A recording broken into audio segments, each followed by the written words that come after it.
Magandang araw po sa bawat isa. Sumating po ang biyaya, awa, at kapayapaan mula kay Abay Awa. Ang ating pupaksa sa araw na ito ay hinggil po kay Pablo. No? Si Pablo na apostol ba ay kinikilala ng mga Hudyo noong unang siglo bilang isang apostol, guro, tagapangaral? Para ho maintindihan ng bawat isa sa atin. Hindi siya kinikilala bilang propeta o guro o tagapangaral ng mga Hudyo o ng Hudaismo. Para sa mga Hudyo, si Pablo ay hindi nila kinikilala bilang tagapangaral, guro, apostol. Ano ang kanilang naging batayan? Ang pananampalataya kasi ng mga Hudyo noong unang siglo ay doon sa Torah o unang 5 aklat ng kasulatan at ang Talmud. Dahil itinuro ni Pablo na ang kaligtasan ay sa pamamagitan na ni Kristo at hindi na sa mahigpit na pagsunod sa batas ni Moises o yung tinatawag na Mosaic Law. Ang kanyang mga turo ay tinuturing nilang salungat sa Hudaismo. Ikalawa, ang tingin sa kanya ay isang apostate. Noong panahon ni Pablo, itinuring siya ng maraming Hudyo bilang isang apostate o taong tumalikod sa kanyang sariling reliyon at kultura. Dahil siya ay dating isang Pariseo, isang debotong Hudyo na naging masugid na tagasunod ni Yahawasyay. Nakita ang kanyang pagpapalaganap ng pananampalataya sa kapulungan bilang pagtataksil sa mga tradisyong Hudyo. Ikatlo, ang isyo ng batas o yung the law. Ang malaking hidwaan ay nagmumula sa pananaw ni Pablo tungkol sa mga ritual na Hudyo gaya ng pagtutuli o circumcision. Itinuro ni Pablo na hindi na ito kailangan para maligtas. Ikalawa, dietary laws o yung kosher. Sinabi niya na ang lahat ng pagkain ay malinis sa harap ng Diyos. At ikatlo, para sa mga Hudyo, ang mga batas na ito ay walang hanggan or eternal. Kaya ang pagtuturo na tapos na o hindi na kailangan, ang mga ito ay isang malaking kamalian para sa mga Hudyo. Ikaapat, Messianic Jews ang exception. Merong maliit na grupo na tinatawag na Messianic Jews. Sila ay mga taong may lahing Hudyo at nananatili sa ilang tradisyong Hudyo, pero naniniwala kay Yahawasyay bilang Misaya.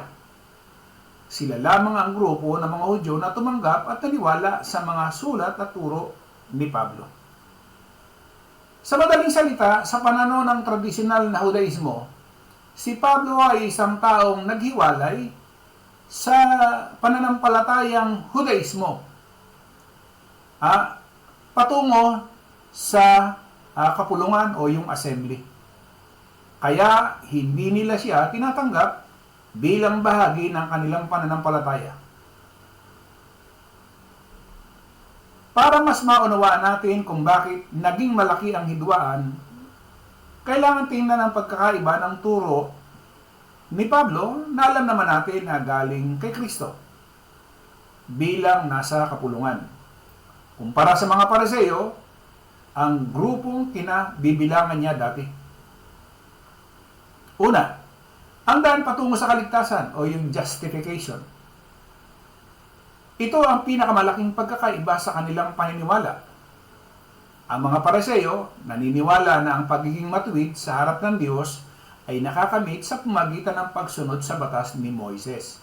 Yan o yung tinatawag na mitzvot. Para sa kanila, ang bawat kilos at ritual ay mahalaga upang mapanatili ang tipan sa Diyos. Samantalang si Pablo, itinuro niya na walang sinumang tao ang kayang sumunod ng perpekto sa batas. Kaya naman, ang kaligtasan ay sa pamagitan lamang ng pananampalataya kay Yahawasyay at biyaya ng Diyos, hindi sa sariling gawa, o pagsunod sa kautusan. Kalawa, ang papel ng batas, the role of the law, ang mga Pariseo, ang Torah ang sentro ng buhay.